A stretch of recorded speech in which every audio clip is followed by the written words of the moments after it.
नमस्ते साहेब, मी या गावचा पाचव्या रहिवासी आनंद मुकुंद काने माझं नाव आहे. माझी शेती आहे 40 एकर साहेब. त्याच्या 40 एकरामध्ये कमीत कमी गव्याच्या त्रासामुळे मी आता 10 एकर शेती लावलेली आहे. त्याच्यामुळे पण गवे खाऊन जातात. गवे खाल्यामुळे ही झटका मशीन साहेबाकडे कुठनं तरी मला माहिती पडलं, आणली मी मशीन. मी आणल्यामुळे लावलो ही.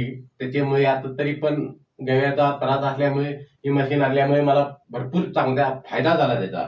आणि हे चालू बंद करायचं आमच्या चांगल्या अडाणी माणसांना चांगलं सोपं होतंय.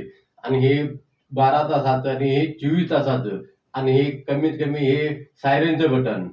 कुठे फांदी लागली काय लागली तर ते सायरन ट्याव ट्याव ट्याव ट्याव असं वाजतंय. त्याच्यामुळे आम्हाला अगदीच लगेच समजतं की आपल्या कुठेतरी करंट शॉर्ट होतोय. त्याच्यामुळे हे बटन बंद करणे आणि आपण ते कुठे झटका म्हणजे कुठे आपल्याला करंट कमी वाटतंय तिथे हे सायरन वाजणार आणि त्याच्यामुळे तुमची झटका मशीन साहेब चांगली आहे.